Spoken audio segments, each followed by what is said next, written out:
हमारे गांव में 2 दिन से सूरज उग नहीं रहा। और नहीं तो क्या, अरे तुमको क्या बताऊं, मेरी माँ को है रतौंधी, वो रात में देख नहीं सकती। अब यहाँ 2 दिन से मेरी हालत इतनी खराब हो गई है कि मैं क्या ही बताऊं। माँ घर के कोई काम कर नहीं पा रही क्योंकि रात है और रात में माँ को दिखता नहीं है। वही तो, लेकिन सवाल ये है कि ये हुआ कैसे, ये बताओ। मतलब ऐसा किसने किया? ऐसी घटना तो भैया मैंने पहले कभी ना देखी। कभी ऐसा होता हुआ सुना है क्या? बताओ। हमारे गांव में दिन और तुम्हारे गांव में रात हैं।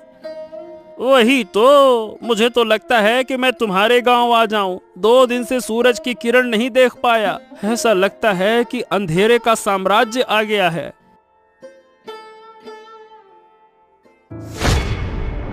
अरे अरे अरे अरे, ये क्या हुआ? ए भैया, तू ऐसे गिर काहे पड़ा? हरेंद्र, क्या हो गया तुझको? अरे मतलब क्या हो गया, मुझे खुद समझ नहीं आ रहा। मैंने तुम्हारे गांव में आने के लिए जैसे ही कदम बढ़ाया और झटका लगा। बाप रे, मैं तो तुम्हारे गांव में प्रवेश ही नहीं कर पा रहा हूँ। ऐसा लग रहा है कि जैसे बीच में कोई दीवार खड़ी हो। क्या बात कर रहा है? तो क्या हम एक गांव के लोग दूसरे गांव में नहीं जा सकते क्या? वही तो भैया, लग तो ऐसा ही रहा है। लगता है कि इन दोनों गांव के बीच में कोई अदृश्य कांच की दीवार खड़ी हो गई है। अरे अब क्या करूं, मुझे तो समझ नहीं आ रहा। चल, फिलहाल के लिए तू घर जा, अब देखते हैं क्या किया जा सकता है। कोई उपाय मिल जाए तो मुझे भी बता देना। दोनों गांव में अचानक अजीब घटना हुई। एक गांव में लगातार 2 दिन तक दिन और दूसरे गांव में लगातार 2 दिन तक रात। ऐसी समस्या पहले कभी नहीं देखी गई थी। ओ माँ माँ, अब अच्छा नहीं लग रहा। रात क्यों नहीं हो रही है? इतना लंबा दिन मैंने कभी नहीं देखा। मैं सो भी नहीं पा रहा हूँ, मुझे नींद भी नहीं आ रही। सो नहीं पा रहे हो? क्या हुआ? जाकर सो जाओ। सोने में क्या परेशानी है? मैं क्या सो नहीं रही? वाह, रात के बिना सोने का क्या मजा होता है। रात के बिना सोने से लगता है कि जैसे दिन में सो रहा हूँ। इतना उजाला सहन नहीं हो रहा। ऐसा क्यों हो रहा है माँ? क्यों क्यों माँ? क्या पता किसकी नजर पड़ गई हमारे गांव पर। शायद कोई शाप लग गया है। सुना है हमारे पास वाले गांव में तो 2 दिन से रात हो रही है। 2 दिन से रात हो रही है और रात हो ही नहीं रही है। ये तो बहुत बेकार है। मैं दिन में यहाँ रहूंगा और रात को जाकर उस गांव में सो जाऊंगा। मुझे नहीं रहना दिन में। हाँ, ये हुआ। तुम कैसे सोओगे वो मुझे नहीं पता। 2 गांव के बीच एक अदृश्य दीवार बनी हुई है। वो दीवार पार करके इस गांव के लोग दूसरे गांव में या दूसरे गांव के लोग हमारे गांव में नहीं जा पा रहे। तो क्या होगा माँ? क्या हमारे गांव में कभी रात नहीं आएगी? हमारा गांव ऐसा क्यों हो गया? अगर रात नहीं होगी तो सूरज की गर्मी में हमारा पूरा गांव जलकर खाक हो जाएगा माँ। क्या पता बेटा, हमारे भाग्य में क्या है, लेकिन ऊपर वाला जो करेगा वो हमारे भले के लिए ही करेगा। हाँ, मुझे ये सब कुछ अच्छा नहीं लग रहा माँ। मैं सो नहीं पा रहा हूँ। मेरा सर दुख रहा है। 2 दिन से मेरा सर घूम रहा है। शरीर भी लगता है कि जैसे बीमार हो गया है। मैं क्या करूँ माँ? ओहो, तुम यहाँ से जाओ और अब परेशान मत करो। वैसे भी मैं खुद तकलीफ से जूझ रही हूँ। दूसरी तरफ तुम मुझे बार बार परेशान कर रहे हो।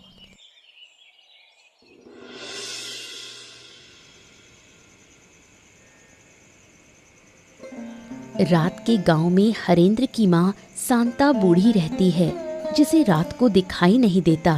इस वजह से अब जब गांव में रात हो गई है तो शांता बूढ़ी काफी मुश्किल में पड़ गई है। हरेंद्र, ओ हरेंद्र, कहाँ गए तुम? यहाँ आओ, मुझे बाहर ले जाओ। मुझे कुछ भी नजर नहीं आ रहा। अरे बस बस बस बस, आ गया माँ, आ गया। और कितना पुकारोगी? अरे तुम्हारी तकलीफों ने मुझे बेहाल कर दिया है। 2 दिन से तुम मुझे एक पल भी शांति से बैठने नहीं दे रही हो। हरेंद्र हरेंद्र हरेंद्र, कहाँ है, जल्दी आ जल्दी आ। अरे मुझे भी तो बैठने दो। क्या तुम मुझे बोझ समझने लगे हो क्योंकि मैं बूढ़ी हो गई हूँ? जब मैं स्वस्थ थी तब तुमने मुझे पाल पोस कर बड़ा किया, अब तुम मुझे बोझ समझने लगे।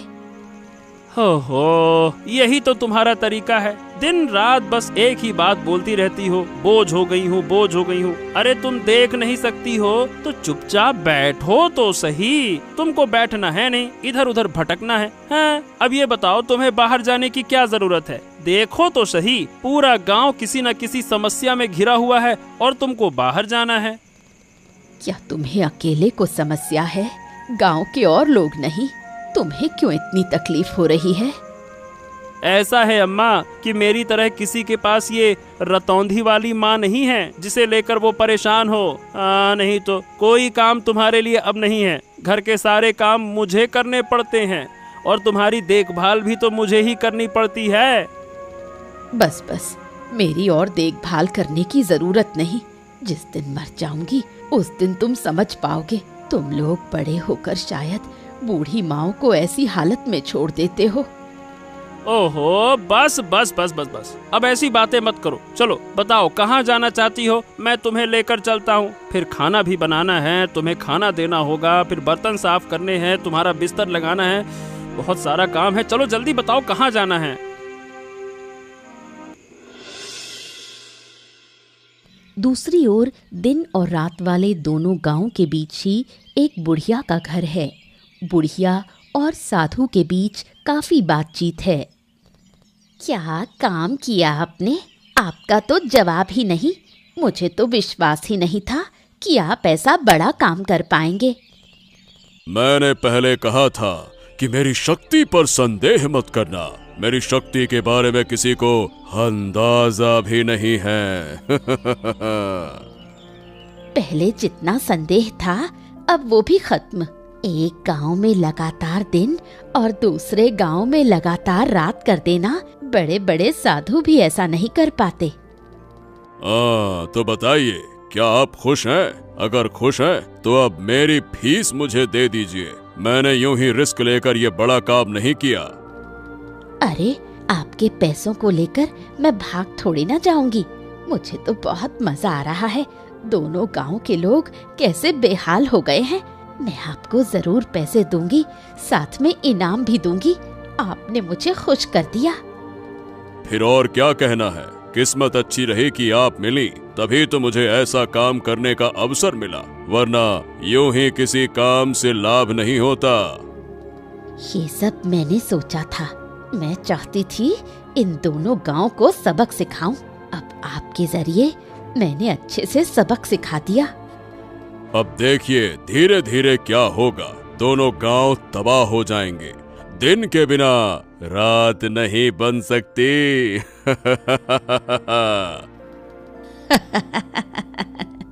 मैं भी यही चाहती थी। मैंने इस दिन का बहुत इंतजार किया है। अब मैं उन्हें हर तरह की तकलीफ दिखाकर सिखा दूंगी कि दुख और अपमान क्या होता है। अब वो मेरा कभी अपमान करने की हिम्मत नहीं करेंगे। मैं चाहती हूँ कि इन दोनों गांव के बीच सिर्फ मैं बची रहूं और कोई ना रहे। अरे अरे बेटा, अरे रुक जाओ बेटा, इस तरह से क्यों दौड़ते हो? क्या हो गया? अरे रुक जाओ, गिर जाओगे। बेटा रुको रुको। पिताजी पिताजी, हाँ, पिताजी पिताजी, मुझे एक बड़ी बात पता चल गई है। मैंने दिन और रात की असली वजह जान ली है। पिताजी पिताजी पिताजी, अब आप कुछ उपाय निकालो, वरना दोनों गांव वाले मर सकते हैं। अरे बेटा शांत हो जा। हाँ, अब ये बता क्या हुआ, कैसे जाना तुमने, बता मुझे। पिताजी पिताजी, हमारे दोनों गांव के बीच में उस बुढ़िया का घर है ना, वही बुढ़िया जो गांव वालों से बात भी नहीं करती, ये सब कुछ वही करवा रही है। क्या? ये क्या कह रहे हो तुम? क्या सच में ऐसा है? पर ये बताओ, तुम्हें कैसे पता चला कि वो करवा रही है? अब मैं सच कह रहा हूँ पिताजी। मैं थोड़ा क्या है कि बाहर गया था तो बुढ़िया के घर से ना हंसी ठहाके की आवाजें आ रही थी। मैं चुपके से गया, मैंने सब कुछ सुना और देखा कि बुढ़िया ना एक साधु के साथ में योजना बना रही थी। पिताजी, जो करना है अब जल्दी कीजिए। मुझे लगता है कि वो साधु ना बड़ा शक्तिशाली है। ओ, अब जब सब कुछ खुल ही गया है तो उस बुढ़िया को छोड़ना नहीं चाहिए। वो जिद करके हमारे विनाश की कोशिश कर रही है ना। वही तो, पर ये समझ में नहीं आ रहा पिताजी कि वो ऐसा कर क्यों रही है। मतलब वो हमसे गुस्सा है क्या? और गांव वाले उससे बात क्यों नहीं करते? हाँ, ये सब बातें जानने के लिए अभी तुम बहुत छोटे हो बेटा। चलो मैं जाता हूँ, हरेंद्र से बात करूंगा, फिर हम दोनों मिलकर बुढ़िया के घर जाएंगे और समझाएंगे। नहीं तो इसके अलावा तो कोई और उपाय नहीं दिखता। वही तो पिताजी, जल्दी कीजिए। मुझे उस साधु पर भरोसा नहीं है। बहुत ही बेकार हंसी हंसता है वो पैसे लेकर चला गया और यकीन है कि वो वापस आएगा।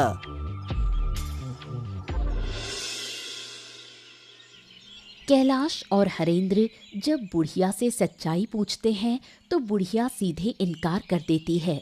वो किसी भी तरह ये मानने को तैयार नहीं कि उसका इसमें किसी भी तरह का रोल है। ओ सुनो बुढ़िया, हमने तुम्हारे साथ कुछ नहीं किया और जिन लोगों ने ये किया अब वो जिंदा नहीं है। फिर भी तुम हमसे क्यों नाराज हो, मुझे समझ में नहीं आता। नाराज ना रहूं तो क्या करूं? तुम लोग मेरे किसी काम के नहीं। मैं यहाँ अकेली हूँ, मुझे कितनी मदद चाहिए तुम्हें इस बात का अंदाजा भी है। मेरे साथ दो शब्द बोलने वाला भी कोई नहीं। ऐसा है कि लोग तुमसे बात इसलिए नहीं करते क्योंकि तुम गुस्सैल हो, तुम्हें गुस्सा बहुत आता है। गांव वाले तुमसे डरते हैं, इसीलिए कोई तुम्हारे पास नहीं आता। पर इसका मतलब ये नहीं है कि तुम हमारे गांव को नुकसान पहुंचाओ। तुमने किया या नहीं किया इसका राज खुल चुका है, हम सब जान चुके हैं, इसीलिए इनकार मत करो। तुम लोग मेरा बार बार अपमान करते हो, मुझे बदनाम करते हो। इसका अंजाम अच्छा नहीं होगा। मैंने एक बार सब बर्दाश्त कर लिया। अगर ये सब मेरे साथ दोबारा हुआ तो ऐसा मत सोचना कि मैं तुम लोगों पर रहम कर लूंगी। अरे बुढ़िया, तुम बेकार में गुस्सा कर रही हो। हम तर्क करने नहीं आए हैं, हम शांति पूर्वक प्रेम पूर्वक बातें करने आए हैं। देखो, एक बार गांव की हालत तो देखो। एक गांव में सूरज उग नहीं रहा और दूसरे गांव में सूरज डूब नहीं रहा। ऐसे हालात पहले कभी किसी ने देखे हैं क्या? बताओ। अचरज की बात क्या है? तुम बार बार वही बातें क्यों कर रहे हो? क्या हुआ नहीं हुआ मैं वो देख ही रही हूँ। मैं इससे जुड़ी हुई हूँ। तुम लोग यहाँ से चले जाओ, मुझे अकेला छोड़ दो।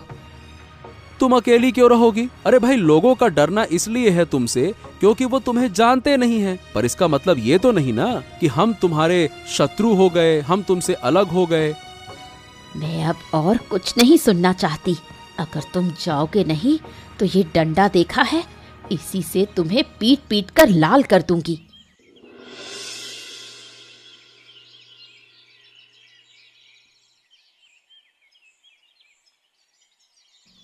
क्या तुम सच में उस बूढ़ी के पास गए थे?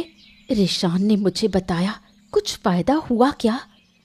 हाँ, जितना समझ में आया उससे ये पता चला कि आराध्या, वो जो बुढ़िया है ना, वो दोनों गांव पर बहुत गुस्सा है। इसीलिए बूढ़ी ने किसी साधु की मदद से हमारे इन दोनों गांव के साथ में ऐसा किया।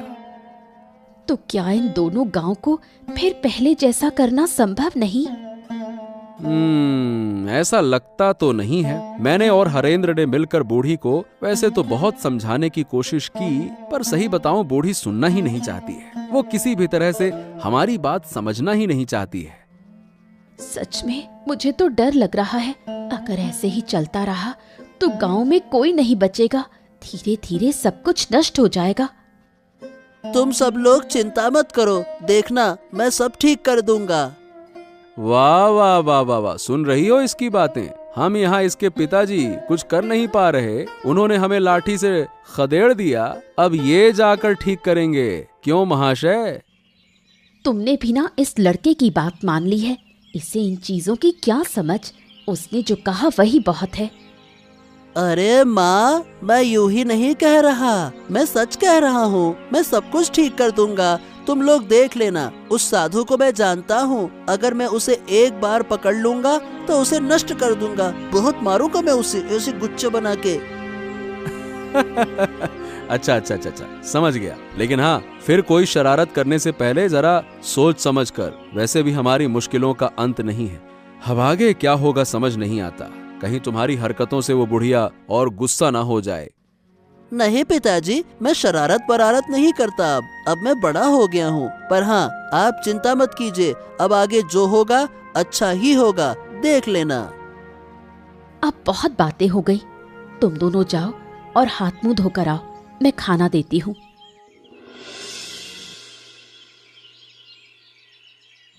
अरे साधु बाबा, आइए आइए बैठिए। मैं तो आपका ही इंतजार कर रही थी। कितनी बातें हुई, आपको तो कुछ पता ही नहीं। क्या बात है? फिर क्या हुआ? कोई नई कहानी हुई क्या? गांव वालों को सब पता चल गया है कि ये मैंने ही किया है, पर मैंने इनकार कर दिया। सब मेरे पास आए थे, मैंने उन्हें भगा दिया। उनका इस विपत्ति में पड़ा हुआ चेहरा देखकर मुझे कितनी खुशी हुई। ठीक है, तुमने इनकार किया, ये अच्छी बात है। लेकिन पर जब लोग शक करते हैं तो बिना कुछ जाने, बिना किसी वजह के शक नहीं करते। कुल मिला के बात ये है कि किसी तरह से कोई हमारी बातें सुनकर गया है। कौन सुनेगा? मेरे घर के आसपास कोई नहीं आना चाहता। वो मुझे डायन कहते हैं, बोलते हैं मैं काला जादू करती हूँ। धीरे धीरे तुम्हारे मन का सारा दुख दर्द मिट जाएगा, है ना? अरे ये मेरा कमंडल कहाँ गया? अभी तो यहीं रखा था। ओहो, मेरे कमंडल में विशेष जल है, कहाँ चला गया? अरे कहाँ गया? मुझे ढूंढना होगा। अरे ए लड़के, मेरा कमंडल दे दे। मैं कह रहा हूँ मेरा कमंडल दे दे। तेरी इतनी हिम्मत कि मेरा कमंडल तू चुराए? मैं तुझे छोड़ूंगा नहीं। उसे पकड़ो, उसे रोक लो, वरना बड़ा नुकसान होगा। हमने जो झूठ बोला है वो पकड़ में आ जाएगा। उसे पकड़ना ही होगा। मेरा कमंडल उसके पास है और उस कमंडल में विशेष जल है। उसी जल से मैं फिर से इस गांव का रात और दूसरे गांव का दिन दूर कर दूंगा। चिंता मत करो। अब क्या होगा? सब कुछ तो फिर से पहले जैसा हो गया। उस बच्चे से कमंडल ले आऊंगा और फिर इन गांवों का दिन रात बदल दूंगा। तुम चिंता मत करो।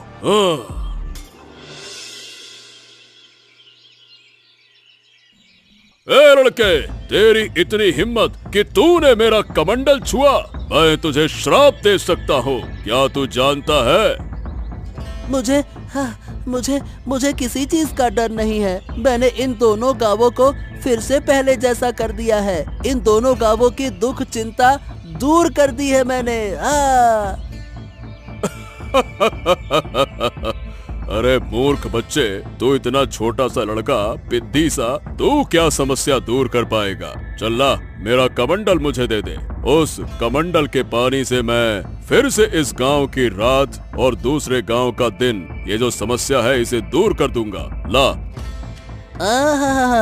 मैं कभी ऐसा होने नहीं दूंगा। मैं इस कमंडल का पानी फेंक दूंगा, फिर देखता हूँ कि तुम दोबारा से एक गांव में रात और दूसरे गांव में दिन कैसे कर पाते हो। ए लड़के, मुझसे चालाकी मत कर, वरना इसका बहुत बुरा परिणाम भुगतना होगा। बच्चे, बिल्कुल बच्चे जैसे रह, ज्यादा बड़ेपन का ढोंग मत कर, समझा? फिर आप लोग इन दोनों गांवों को इतना नुकसान क्यों पहुंचा रहे हो? आप एक साधु बाबा हो, आप एक साधु महाराज हो, आपको तो गांव वालों की मदद करनी चाहिए ना?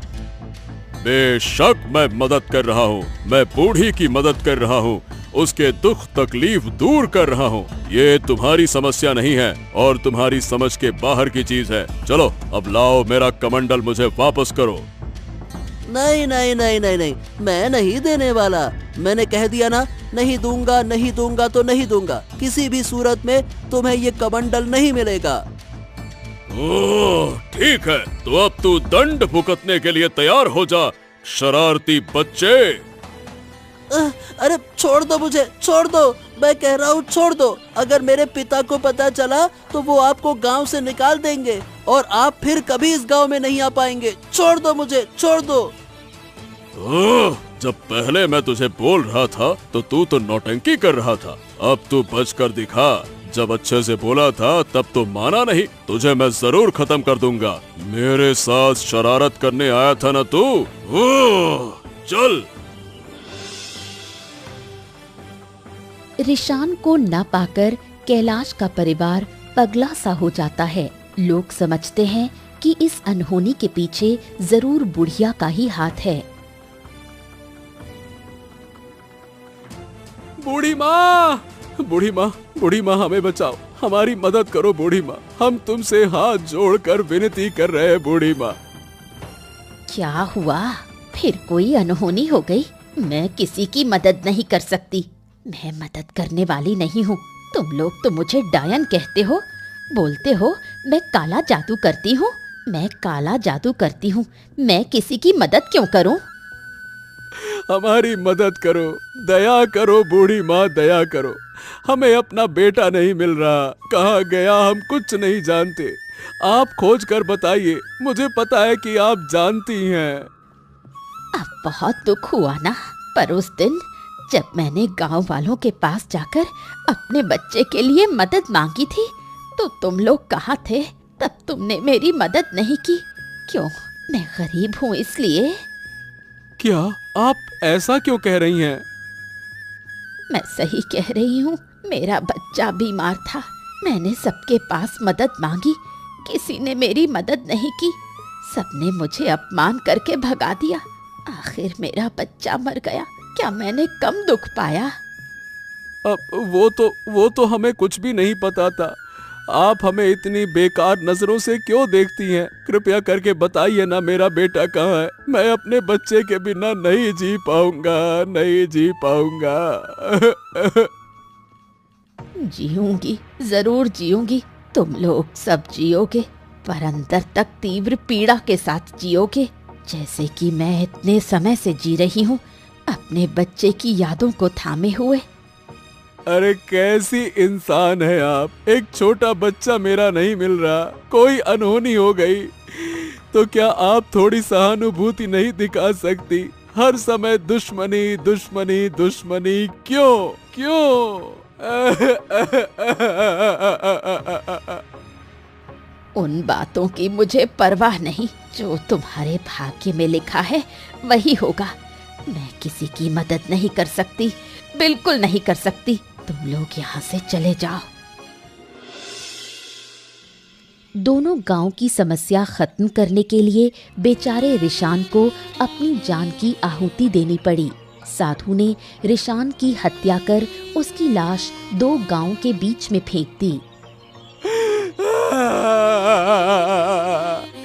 ये मेरे साथ क्या अनर्थ हो गया? मेरा बच्चा, मेरा लाल, जरूर ये उन्हीं लोगों का काम है। उठ जा रे बेटे, उठ जा बेटे, मेरे बच्चे। हाय हाय, अब मेरा क्या होगा? मेरा गोद का लाल, मेरा नन्हा सा मानिक चला गया, मुझे छोड़कर चला गया। रिशान, तू मुझे छोड़कर कैसे जा सकता है बेटा? बोल बेटा बोल, अब मैं तुझे कभी नहीं डांटूंगा, कभी नहीं। जो कहेगा वही होगा, बस एक बार बोल तो सही बेटा। जिन लोगों ने मेरी गोद से मेरा बच्चा छीन लिया, ऊपर वाला उनका न्याय करेगा। मैं किसी को नहीं छोड़ूंगी, किसी को नहीं बख्शूंगी। शांत हो जाओ, शांत हो जाओ आराध्या। इसका बदला मैं जरूर लूंगा। मैं किसी को छोड़ूंगा नहीं। मेरे छोटे से बच्चे पर जरा सा भी तरस नहीं आया उन्हें। उसने ऐसा क्या किया था जो उसे इतनी बड़ी सजा मिली? मैं छोड़ूंगा नहीं। वो तो छोटा था, उसे क्या पता है इन सब बातों का। उन्होंने ये सब कैसे कर दिया? एक छोटे से बच्चे को मार दिया। उनका दिल जरा भी नहीं कांपा। क्या वो लोग इंसान हैं? मैं अपने बेटे के शरीर को छूकर कसम खाता हूँ कि जिन्होंने ये किया उन्हें मैं किसी हालत में माफ नहीं करूंगा। उन्हें सजा जरूर मिलेगी। बस भाई, बस बस बस, चलो उठो, अब हमें आगे का इंतजाम करना होगा। चलो रिशान को, बच्चे को लेकर चलो, चलो।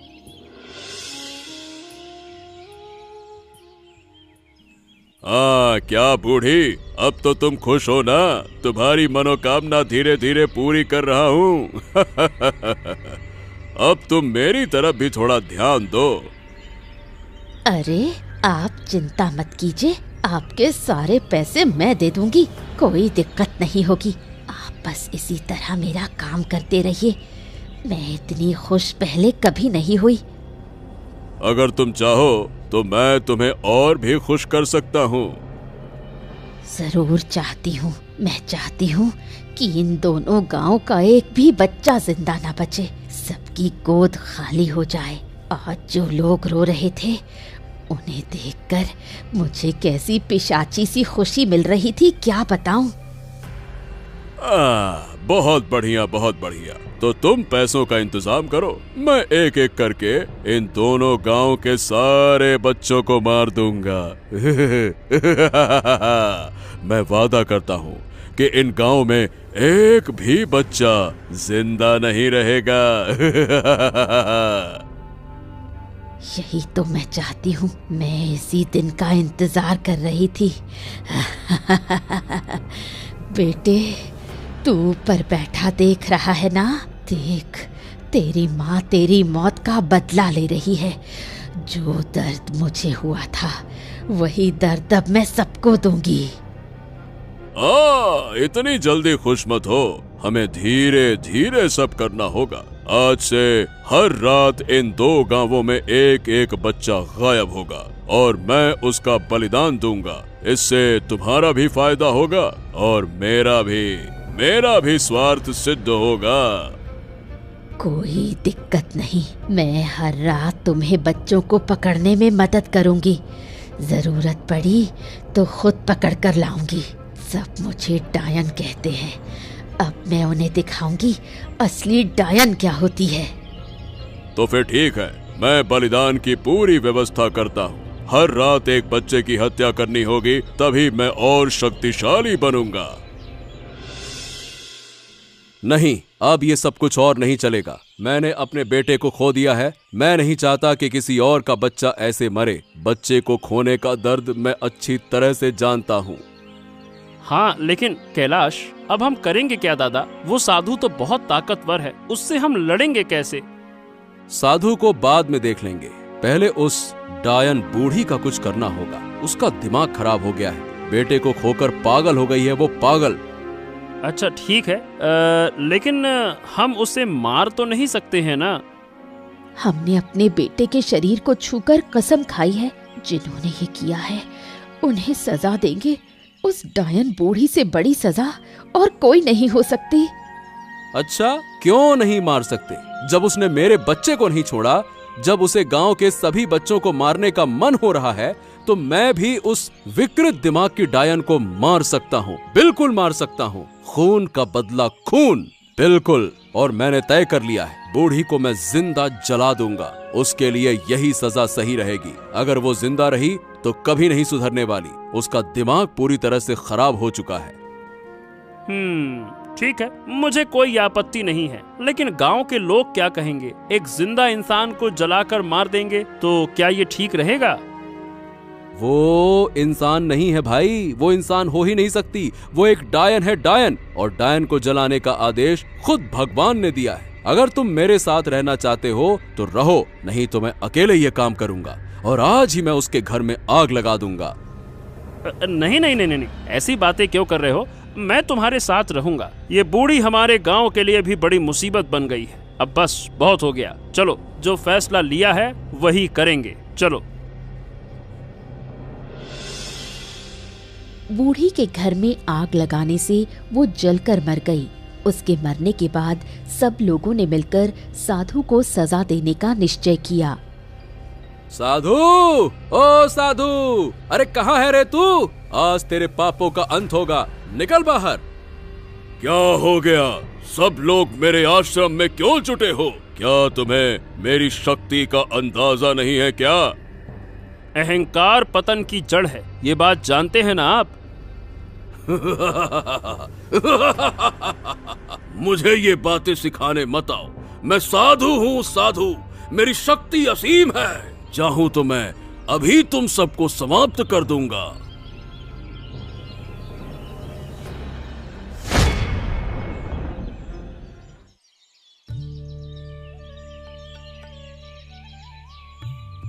हाँ, आखिरकार हमारे गांव से बुरी नजर हट गई। अब हमारे गांव पर फिर कोई विपत्ति नहीं आएगी। अगर फिर कभी कुछ हुआ तो हम सब मिलकर उसका सामना करेंगे। हाँ, गांव तो आखिरकार ठीक हो गया, लेकिन मैंने अपना बेटा खो दिया। मेरा बेटा अपनी जान देकर इस गांव को मुक्ति दिलाकर चला गया। चिंता मत करो कैलाश, जब तक इस गांव के लोग जिएंगे तुम्हारे बेटे को सब याद रखेंगे। सब तुम्हारे बेटे का सम्मान करेंगे। पीढ़ी दर पीढ़ी तुम्हारा बेटा हमारे इन दोनों गांव के बीच जिंदा रहेगा। ऐसा ही हो बूढ़ी माँ, ऐसा ही हो। लेकिन अब से हमें ये भी ध्यान रखना होगा कि बूढ़ी के बेटे जैसा कोई और बच्चा किसी बीमारी में आकर मदद ना पाकर मर ना जाए, वरना हर घर में ऐसी डायनें पैदा हो जाएंगी। बिल्कुल सही कह रही हो आराध्या। हम सब एक दूसरे का ध्यान रखेंगे। ये दोनों गांव अब से अलग नहीं रहेंगे, बल्कि हमेशा एक दूसरे की मदद करेंगे। ऐसा ही हो। और मैं अनुरोध करूंगी कि मेरे बेटे के लिए सब लोग प्रार्थना करें। सब मेरे बेटे को याद रखें, सुख शांति से रहें। ऐसे ही मजेदार किस्से देखने के लिए हमारे चैनल को सब्सक्राइब करना ना भूलें।